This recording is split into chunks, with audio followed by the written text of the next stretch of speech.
Malilate na kami, kailangan nga kasi talaga maaga dito. Oo, na-delay flight namin, kaya huwag mamadali. Sanay naman tayo dyan, woman in action. Makalipas ang mahigit 12 oras na flight, nakalapag na rin kami sa Switzerland. Medyo masarap naman yung tulog ko, naka 8 hours naman, kaya saktong-sakto lang para sa bagong araw dito sa Switzerland. And they told me that the way to greet the Swiss when you see them is Grüezi. O, di ba? Bagay ako dito, Gretchen. Grüezi, Gretchen.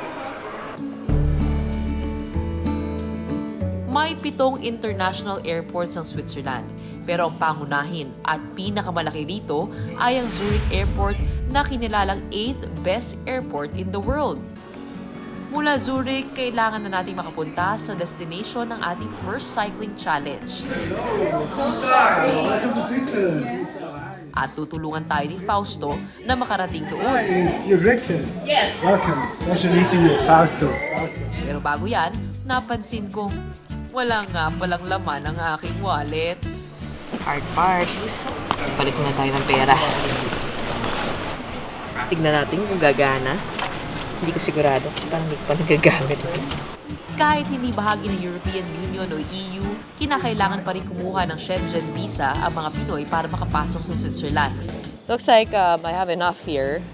Pero pagdating sa currency, Swiss francs ang gamit nila at hindi euro.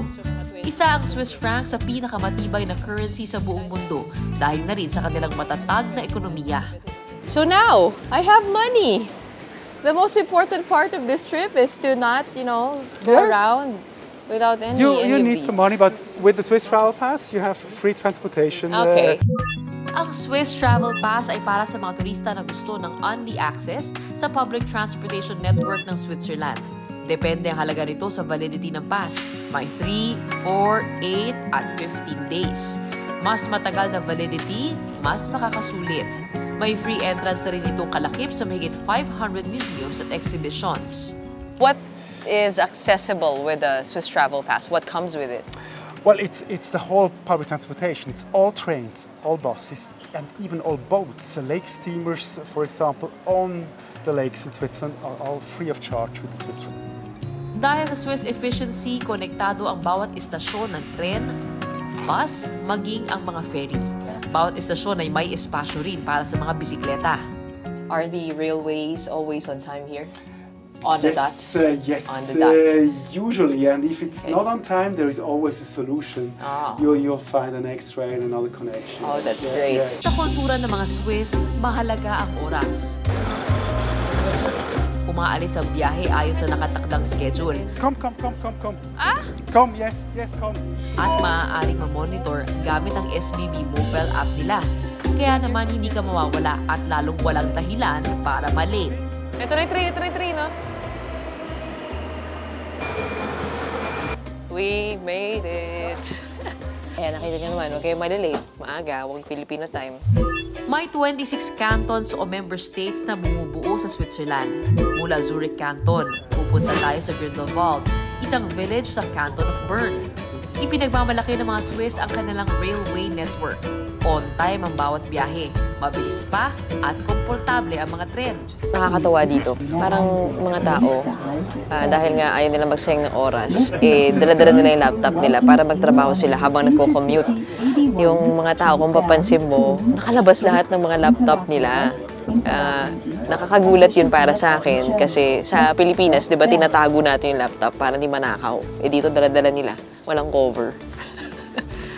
Tsaka talagang mukhang medyo may pagka-workaholic. Sa tingin ko lang naman. Bukod sa kakayanin mong magtrabaho habang nagko-commute, merong on-board minibar din sa mga tren. Medyo nahihilo na ako kaya magkakape na ako. How many? For sure, yes. Hey. Thank you. Anything else? Dahil sa convenience ng kanilang public transportation, mas pinipili ng mga Swiss na sumakay ng tren at bus kesa mag-drive pa ng sasakyan. Katunayan, nasa 2,400 kilometro ang average na binabiyahe sa tren ng bawat Swiss sa isang taon. Yun lang naman ang layo mula magkabilang dulo ng mga isla ng Luzon hanggang Mindanao.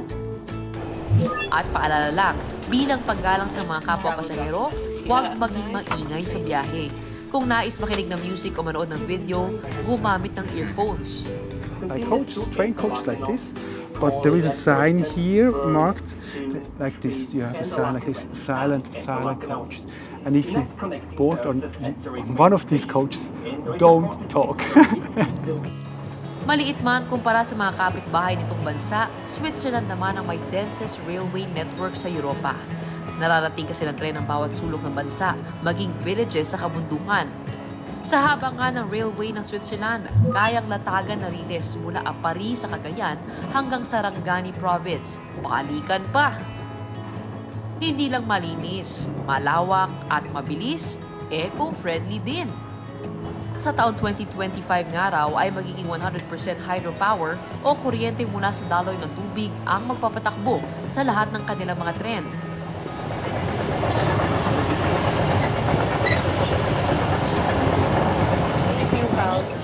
You're welcome. Hindi na tayo masasamahan ni Fausto sa ating destinasyon dahil kailangan na niyang bumaba at may trabaho pa.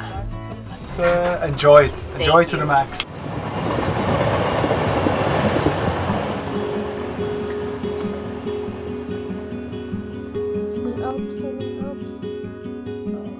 Sobrang ganda dito.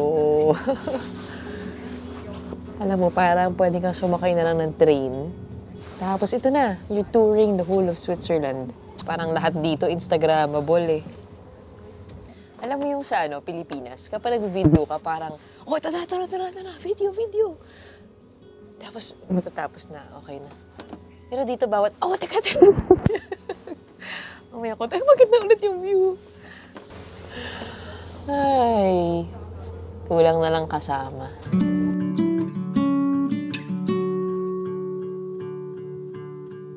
All passengers are kindly requested to leave the train. Thank you and goodbye. Sandali, mukhang kailangan na pala natin lumipat ng tren. Anong bilin? Backlight.